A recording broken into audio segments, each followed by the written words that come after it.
अस्सलाम वालेकुम। जी जनाब, कैसे हैं आप सब? खैरियत से हैं? You all are fine, very good. बच्चों, कल हमने कुछ न्यू वर्ड सीखे थे, याद है आपको? आप लोगों ने अपने पेरेंट्स से डिस्कस किए थे, अपनी टीचर को बताया था। Very nice, you all are very good students. आज मैं आप लोगों के साथ स्टोरी टेलिंग करूँगी। आप लोगों को स्टोरी सुनने में मज़ा आता है? आप लोग अपनी ग्रैंड मदर से स्टोरी सुनते हैं? Very good. चलें, आज मैं भी आप लोगों को स्टोरी सुनाती हूँ।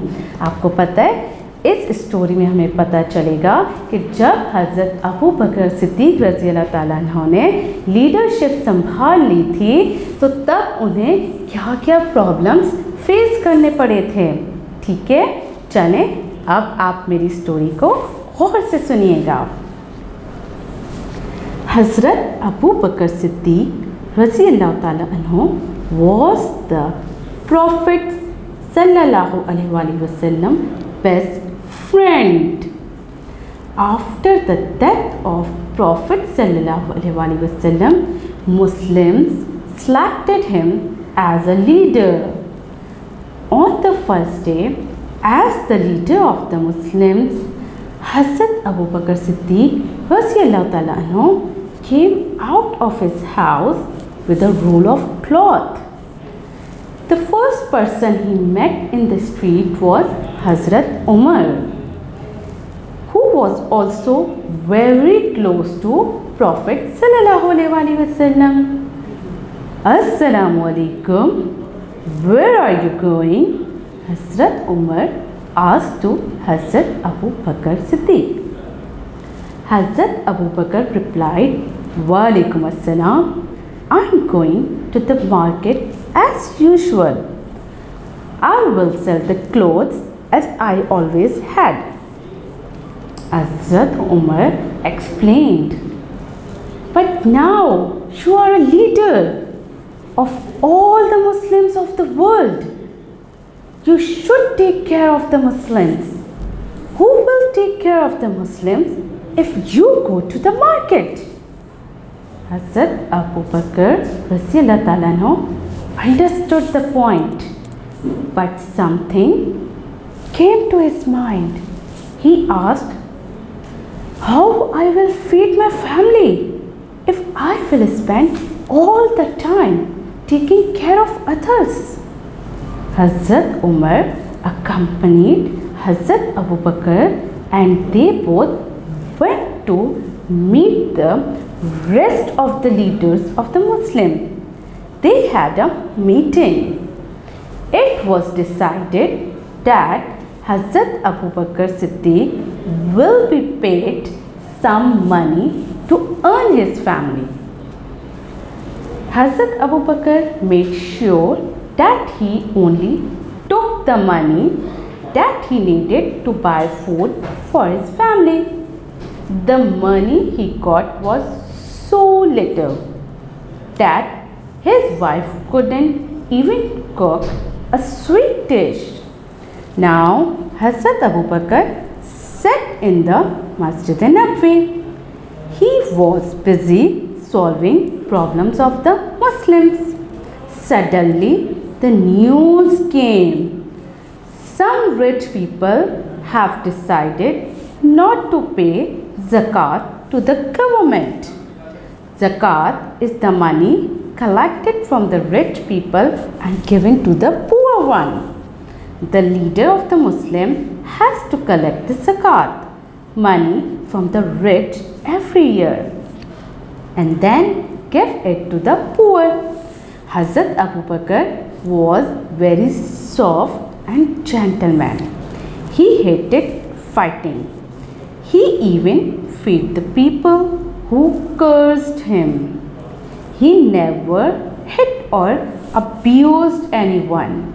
The news of some rich people not giving zakat to Hazrat Abu Bakr surprised everyone. His friends thought Hazrat Abu Bakr Siddiq is very soft.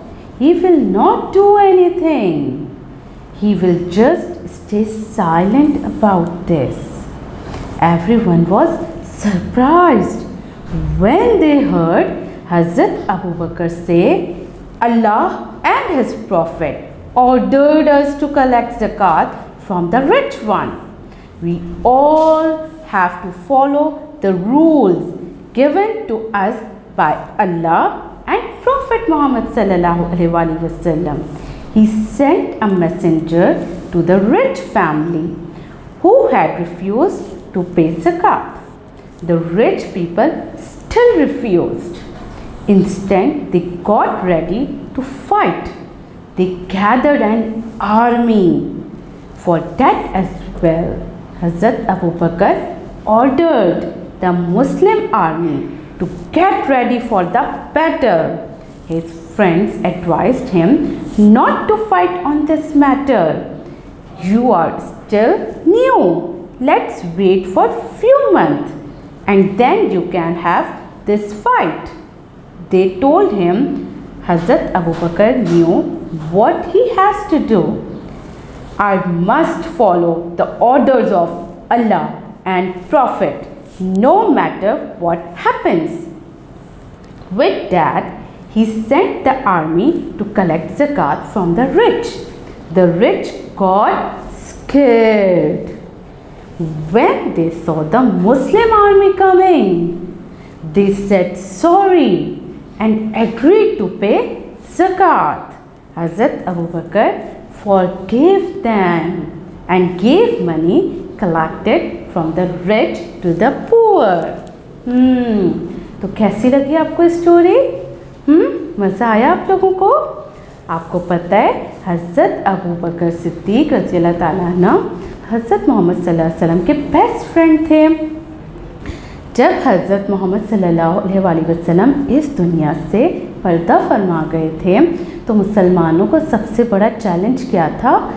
Leadership का चैलेंज था। तो तमाम सहाबा रज़ियल्लाहु ताला अन्हु ने डिसाइड किया कि वो हज़रत अबू बकर सिद्दीक़ रज़ियल्लाहु ताला अन्हु को अपना लीडर बनाएंगे। इस तरीके से हज़रत अबू बकर सिद्दीक़ तमाम Muslims all over the world उन सब मुस्लिम्स के लीडर बन गए। लीडरशिप संभालने के बाद नेक्स्ट डे हज़रत अबू बकर सिद्दीक़ जो कि यानी कि तिजारत करते थे, अपना कपड़ा ख़रीदते थे और वो मार्केट में जाकर सोल्ड आउट करते थे और इसी तरीके से वो अपनी फैमिली को फीड करते थे। तो वो अपने रोज़मर्रा के काम पर जब जा रहे थे तो रास्ते में उन्हें हज़रत उमर रज़ियल्लाहु ताला अन्हु मिल गए। आपने देखा है हमारे प्राइम मिनिस्टर तो ऐसा कुछ नहीं करते, वो तो बड़ी बड़ी गाड़ियों में घूमते हैं, मगर मुसलमानों के सबसे बड़े लीडर हज़रत अबू बकर सिद्दीक़ ने ऐसा कुछ नहीं किया।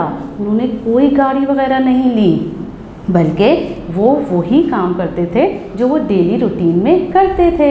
ठीक है, तो हज़रत उमर ने उन्हें देखा तो उन्होंने उनसे पूछा कि आप क्या कर रहे हैं और आप कहाँ जा रहे हैं? आप तो मुस्लिम लीडर हैं, आपको तो मुसलमानों की प्रॉब्लम सॉल्व करनी है। तो उन्होंने कहा कि अगर मैं ये ही करूँगा तो मैं अपनी फैमिली को कैसे फीड करवाऊँगा? तो इसलिए उन्होंने क्या किया कि तमाम सहाबे कराम ने एक मीटिंग की और उस मीटिंग में ये तय पाया कि जो भी गवर्नमेंट की तरफ से जो भी बैतुल माल होता है उसमें से कुछ रकम हज़रत अबू बकर सिद्दीक़ को दी जाएगी ताकि वो अपनी फैमिली को खिला पिला सकें। हज़रत अबू बकर सिद्दीक़ ने बहुत थोड़े से पैसे अपने लिए मुकर्रर करे थे। ठीक है, उसके बाद क्या हुआ कि एक दफ़ा हज़रत अबू बकर सिद्दीक़ बैठे थे तो उन्हें ख़बर मिली कि बहुत सारे लोग ज़कात पे नहीं कर रहे। उन्हें बहुत दुख हुआ। उन्होंने सोचा कि वो अब क्या करें। उन्होंने उन लोगों को जो रिच पीपल थे उन्हें लेटर्स भी लिखे कि आप ज़कात पे करें ताकि पुअर और नीडी पीपल की हेल्प की जा सके, मगर उन्होंने उनकी बात नहीं मानी। उसके बाद क्या हुआ कि हज़रत अबू बकर सिद्दीक़ ने आर्मी को ऑर्डर दिया कि वो जिहाद की तैयारी करें। इस तरीके से जब वो मुस्लिम आर्मी जिहाद के लिए उन लोगों की तरफ जाने लगी तो वो लोग डर गए, खौफज़दा हो गए और उन्होंने क्या किया, फ़ौरन से हज़रत अबू बकर सिद्दीक़ रज़ी अल्लाह ताला अन्हु के सामने माफ़ी मांगी और उनसे कहा कि अब वो हमेशा और डेली बेसिस पर वो ज़कात को पे करेंगे ताकि आप पूरी तरीके से नीडी और पुअर पीपल की हेल्प कर सकें। ठीक है, कैसी लगी आप लोगों को स्टोरी? अब आप लोगों ने ये स्टोरी किस तरीके से मुस्लिम लीडर्स किस तरीके से अपनी लाइफ गुजारते थे, बिल्कुल सिंपल ये आप लोगों ने डिस्कस करना है अपने पेरेंट्स से और अपनी टीचर से। ठीक है, चलें आज हम ऐसा करते हैं, कुछ न्यू वर्ड्स पढ़ते हैं। आपको पता है आप भी डेली कुछ न्यू वर्ड सीखना चाहते हैं।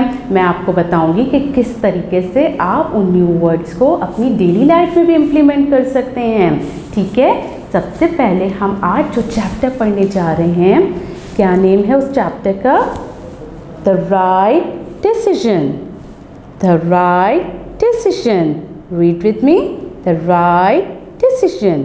One more time, the right decision. Very good.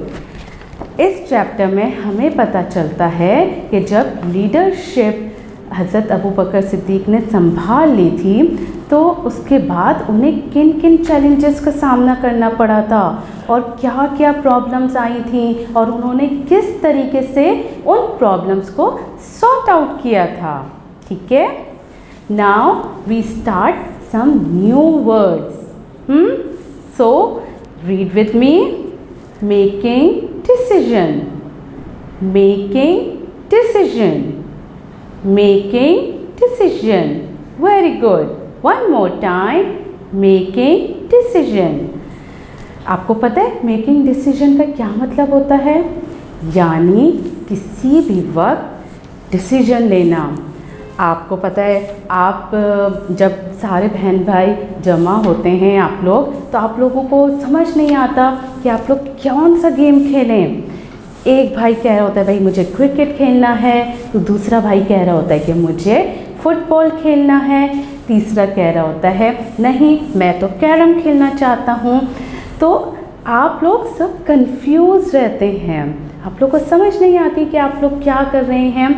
तो उसी वक्त हम फिर देखते हैं, सोचते हैं कि कौन सा गेम हमें खेलना है, जो हम ऐसा गेम कोई खेलें जो सबके लिए अच्छा हो, जैसे ज़्यादा गर्मी वाला भी ना हो कि गर्मी में हमें बाहर जाकर खेलना पड़े, मौसम को देखकर और हमारे पास क्या क्या चीज़ें अवेलेबल हैं उन सब चीज़ों को देखकर हम एक फ़ैसला करते हैं, हम एक डिसीजन लेते हैं। तो उसे क्या कहते हैं? Making decision. और उसमें फिर सबकी राय शामिल करते हैं, तो हम उसे क्या कहते हैं? Making decision. Making decision. Very good. The next word is ज़कात। ज़कात। रीड विद मी, ज़कात। Very good. One more time, ज़कात। Very nice. आपको पता है ज़कात की क्या मीनिंग होती है? ज़कात से यानी कि जो हमारे पास जितनी भी सारी चीज़ें होती हैं, यानी आपके फादर के पास जो जो चीज़ें हैं उनके जो बैंक बैलेंस होता है, तो उस बैंक बैलेंस में से थोड़ा सा हिस्सा हम पुअर पीपल को देते हैं। ये इस्लाम का एक बुनियादी अकीदा है।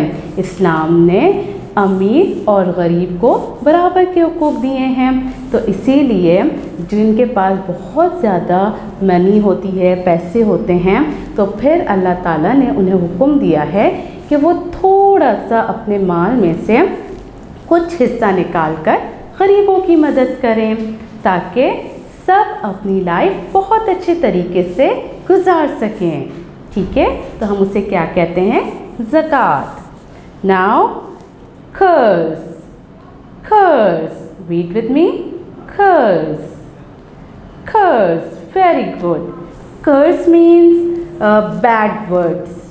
Bad words. ठीक है, हमें किसी के साथ भी बैड वर्ड्स नहीं बोलने चाहिए। क्यों? क्योंकि अल्लाह ताला नाराज़ हो जाते हैं और हम अल्लाह ताला को नाराज़ नहीं कर सकते, इसलिए हम अवॉइड करते हैं ऐसे वर्ड्स जो हमें नहीं बोलने चाहिए। ठीक है? कर्स का मतलब है bad words. We don't have to talk any bad words. Okay? Now the next word is abuse. Abuse. Very good. Abuse means bad behavior. आप कभी बदसलूकी कर जाते हैं अपनी ग्रैंड मदर के साथ, कभी आपने उन्हें ज़ोर से उनको जवाब दिया, नहीं ना? नहीं करते ना आप लोग? You are a good child, आप तो बहुत अच्छे बच्चे हैं। तो हमें बुज़ुर्गों का अदब करना चाहिए, हमें उनके साथ अब्यूज़ लैंग्वेज यूज़ नहीं करना चाहिए। ठीक है? इसी तरीके से जो पुअर पीपल होते हैं, स्वीपर्स होते हैं, उन सब का हमें ख्याल रखना चाहिए। हमें किसी के साथ भी अब्यूज़ वर्ड्स नहीं यूज़ करने चाहिए। Okay? These are the few new words जो कि आज हमने सीखे हैं और हम किस तरीके से उसे डेली लाइफ में भी यूज़ कर सकते हैं। आपने क्या करना है, इन तमाम वर्ड्स को अपने पेरेंट्स के साथ भी बैठ के डिस्कस करना है। ठीक है? फिर आपकी टीचर आपके साथ डिस्कस करेंगी और वो भी आपको बहुत अच्छे तरीके से गाइड करेंगी। ठीक है? तब तक के लिए अल्लाह हाफ़िज़।